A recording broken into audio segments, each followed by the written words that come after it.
Vamos a abrir nuestras Biblias en el capítulo 2 de Nehemías. Y es en Nehemías donde encontramos estos temas o tópicos muy relevantes para el liderazgo varonil que Dios está buscando en Semilla de Mostaza en este final del 2002. Temas como avivamiento, temas como liderazgo, temas como la consolación y la restauración de nuestra alma por el Espíritu Santo, que los estaremos viendo con detalle en el capítulo 3. Antes de empezar a leer el capítulo 2 y entrar un poco más en tema, yo quiero dejar una tareita. La semana pasada les pedí que leyeran todo Nehemías y que estén haciendo sus devocionales en Nehemías y estén observando la vida de Nehemías. Yo quiero que ahora le den otra peinada, otra leída, y que hagan una lista de todas las oraciones de Nehemías. La próxima semana vamos a platicar de esto. Léanla otra vez y a lo mejor con un color que te gusta, moradito, color oro, color naranja, que resalte. Le pones ahí al principio de Nehemías oraciones y pones color naranja o el color con lo que lo quieras identificar. Y todas las oraciones de Nehemías, enmárcalas o subráyalas. Esta va a ser nuestra actividad para esta semana. Obsérvalas. Nehemías era un hombre de oración. Y estamos al final del capítulo 2. A mí me gustaría volver a leer esta oración hermosa de Nehemías cuando él pregunta por el estado de aquel pueblo que había regresado, ¿verdad?, de la cautividad después de 70 años. Primero con Zorobabel, después con Esdras. Encontramos que ya había un altar, ya había un templo, el altar, nuestro corazón, el templo, somos templo del Espíritu Santo, pero las murallas estaban destruidas, las puertas estaban quemadas a fuego, y ese es el estado de muchos creyentes. Hay un altar, han nacido de nuevo, somos ahora templo del Espíritu Santo, pero nuestras murallas, esas áreas de protección vulnerables, quemadas a fuego. Y la oración de Nehemías es preciosa. Recordemos que en el capítulo 1 nos habla de Kisleu, el mes, noviembre, diciembre, y no es hasta el capítulo 2 que encontramos la respuesta a la oración que en un momento más voy a leer. Pasaron 4 meses. En el capítulo 2 se nos habla, sucedió que en el mes de Nisán. Nisán corresponde a marzo y abril, el principio del calendario judío, ¿verdad? El mes de Nisán o Aviv.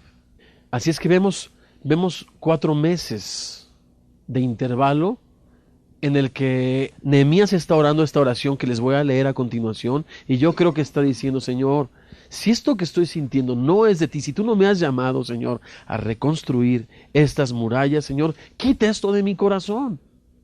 Quita esto de mi corazón si no es tuya. Pero Dios, en mi corazón hay un hondo pesar por el estado de tu gente, de tu siervo, Señor, en gran mal y afrenta, el muro de Jerusalén derribado, Señor, y sus puertas quemadas a fuego. Quita esto de mi corazón. Aquí hay un principio espiritual que también vivió Pablo, y es el siguiente: cuando hay carga, hay una obra de Dios y del Espíritu Santo.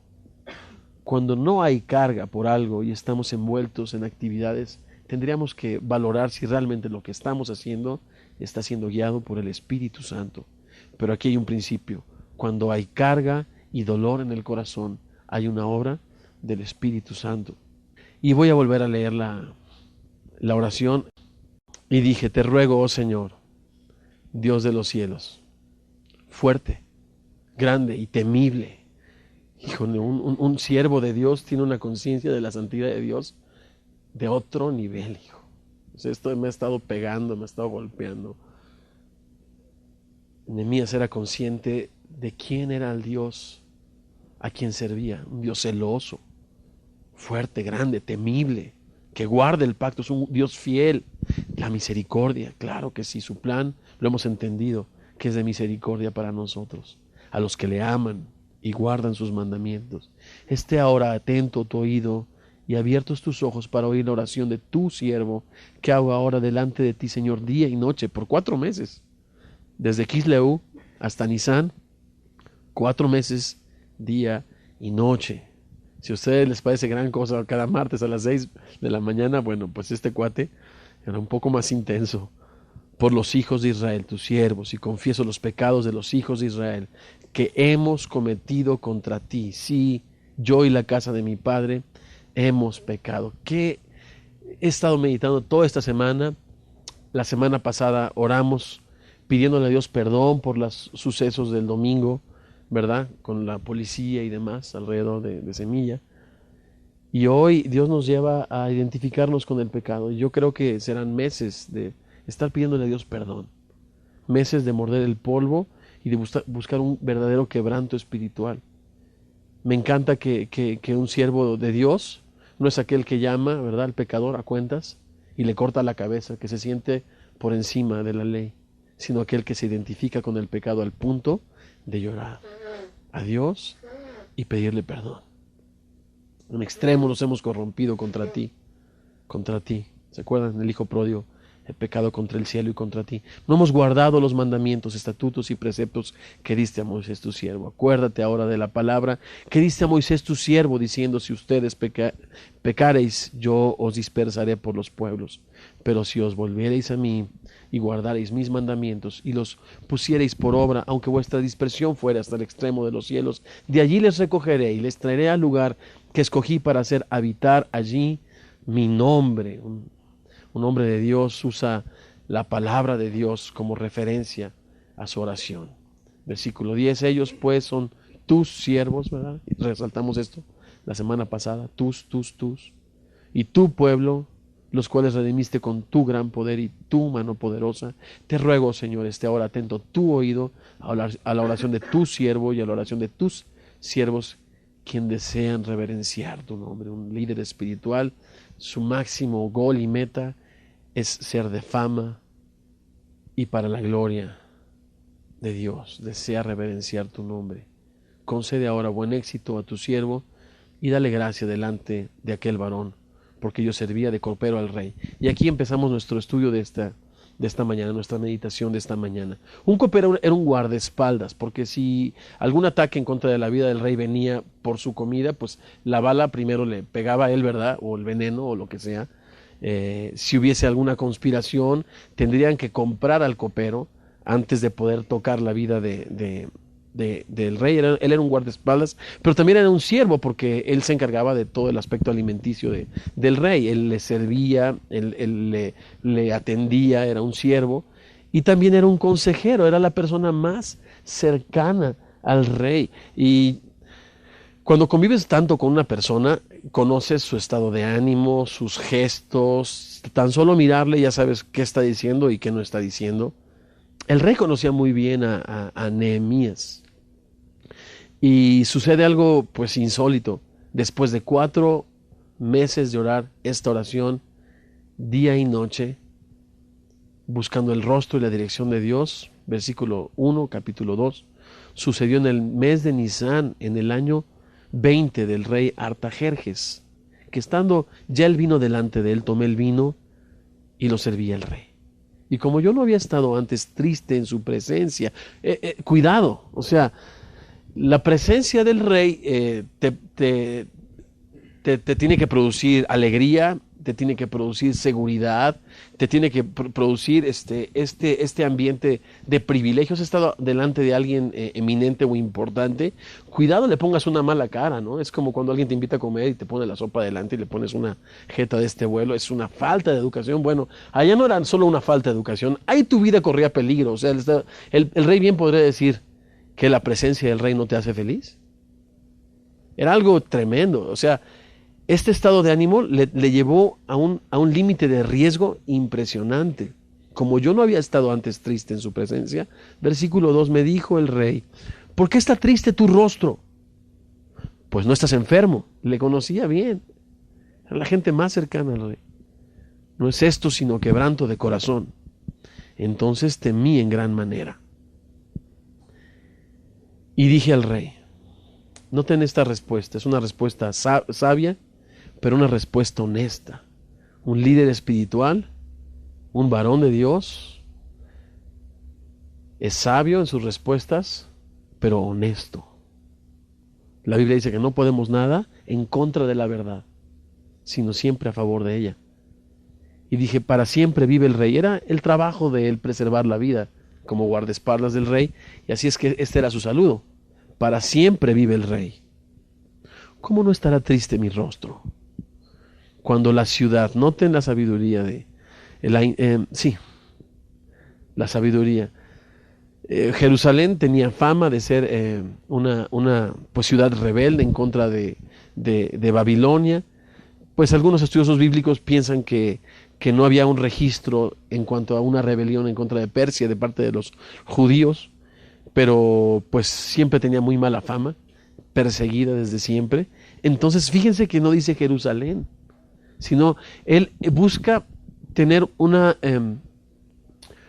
identificación de parte del rey a favor de la seguridad, a favor del bienestar, a favor de la protección. El rey existe para eso. Entonces, antes de revelarle todo su plan y de la ciudad de la que él está hablando, él busca tener una identificación. Es como ahora que hemos estado trabajando en las cárceles de Morelos, el director de la cárcel de allá de máxima seguridad de Atlacholaya nos dijo una vez, y nos lo escribió, el trabajo de readaptación social no es solo tarea del gobierno, requerimos de gente como ustedes, comprometidas con el tucu. Entonces, hubo un punto de contacto muy interesante a favor del bienestar de los internos, ¿verdad?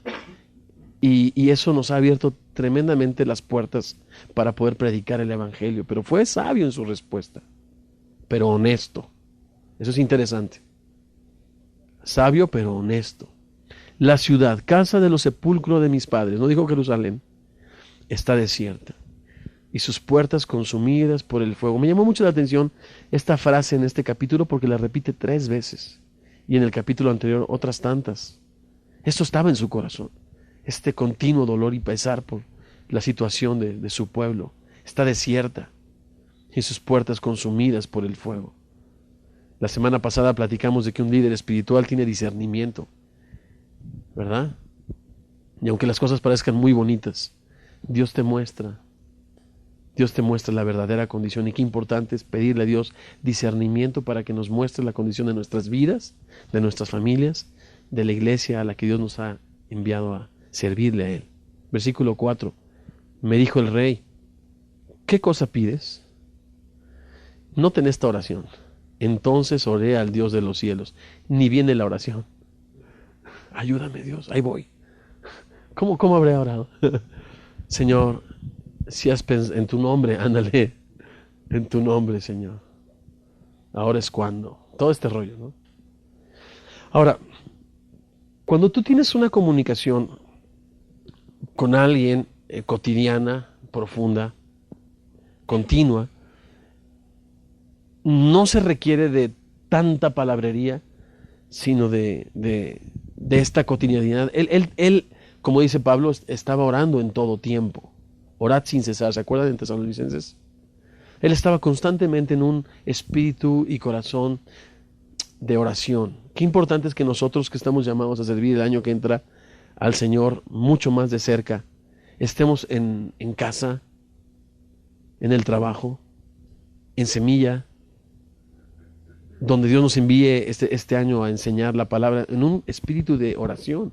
Inclusive estás enseñando y estás viendo un cuate así medio antagónico, haces un momento, Señor, ayúdame. Adentro de tu corazón, ¿verdad? Guíalo, Señor, a tu gracia. Y sigues adelante. A mí me llama mucho la atención esta oración. Yo creo que valdría la pena que ustedes en casa meditaran un poquito en cuanto a esto. Entonces oré al Dios de los cielos y dije al rey, versículo 5, si le place al rey y tu siervo ha hallado gracia delante de ti, envíame a Judá. No es, deja que me vaya a Judá, o sea, dame unos 3 o 4 días de vacaciones y retacho otra vez a seguir adelante con mi trabajo. Involucró al rey en este trabajo de restauración. O sea, una cosa es déjame ir y otra cosa es envíame. Qué inteligente, ¿no les parece? Involucra al rey. Envíame a Judá, a la ciudad de los sepulcros de mis padres, y reedificaré.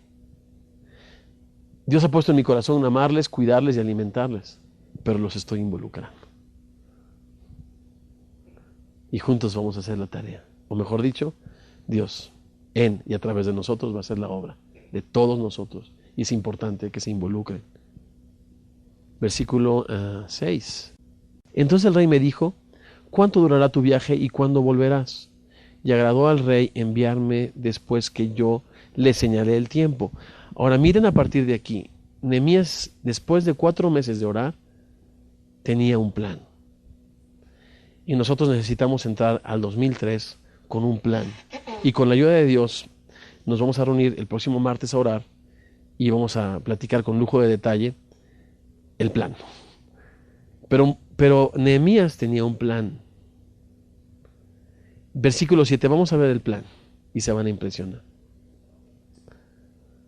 Además dije al rey, me llama la atención, miren, lo he estado leyendo y observé algo. El rey le dice: ¿cuánto durará tu viaje y cuándo volverás? O sea, solo le dijo cuándo vas a volver. Entonces Nehemías dice que le señaló el tiempo y además le dijo al rey, como que él tenía el plan y dijo dentro de sí: si el rey me pregunta algo no sé, con respecto al tiempo o con respecto a cualquier cosa, le voy a tirar todo el choro, Señor, en tu nombre. O sea, todo el plan se lo voy a hacer saber, ¿no? Como aquellos argentinos que te preguntan: oye, ¿y en México hay vino? Pues sí, pues se produce ahí en Baja California. Porque cheas de ver aquí en Mendoza, querido, hay un vino, y te empiezan a hablar como 2 horas de su vino. De hecho, solamente te hicieron la pregunta, ¿verdad? Ahora sí que para sacar hebra, ¿no? Dicen. Así fue esta respuesta de Nehemías, como que sacó a hebra al rey y todo el rollo celestial se lo tiró. Miren el plan, qué interesante, versículo 7. Además, dije al rey: si le place al rey que se me den cartas. Él ya había pensado en un par de cartas para los gobernadores al otro lado del río. Esa carta es para que me franqueen el paso hasta que llegue a Judá. Otra carta, por favor, rey, para Asaf, guarda del bosque del rey.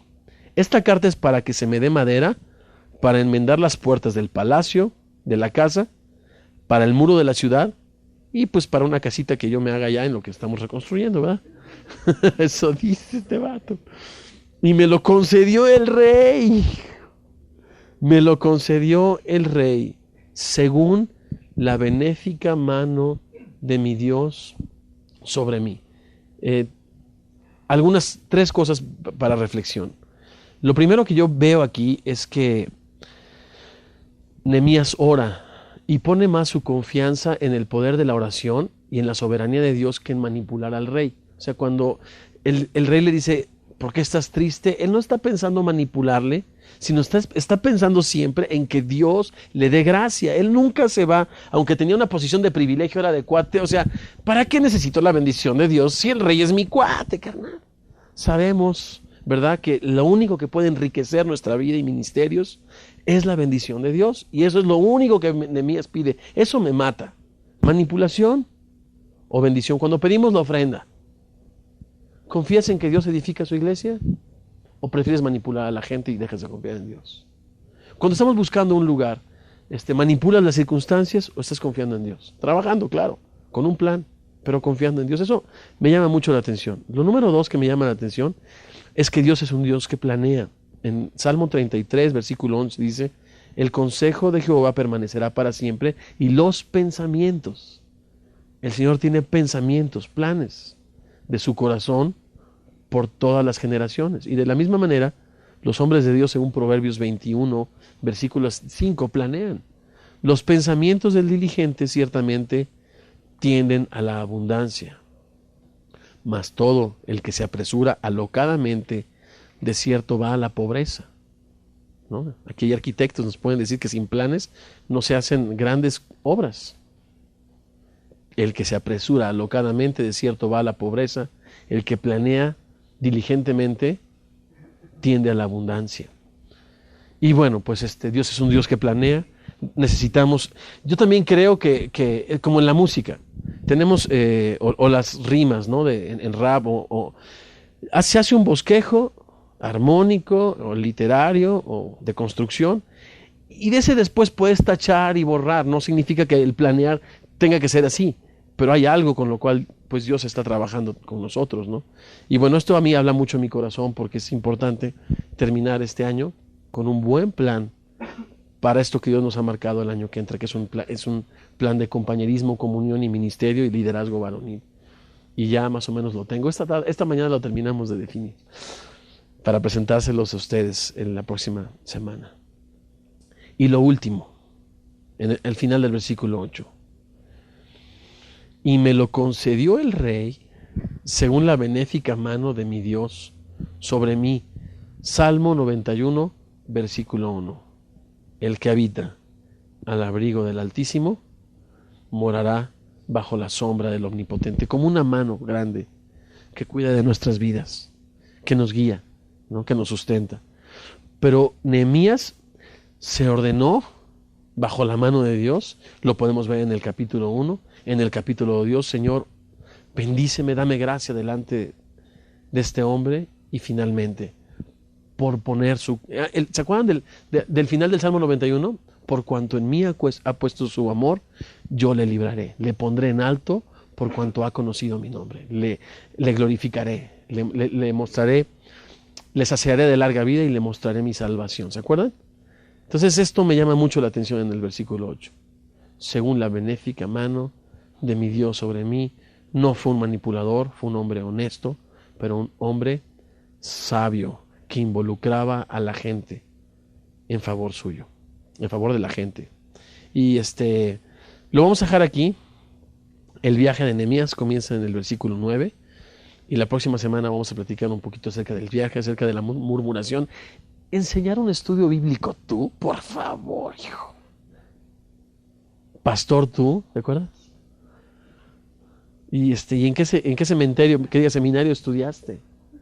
O sea, va a haber mucha murmuración, mucha crítica, mucho desánimo. O va a pretender haber, pero eso es el tema de la semana próxima.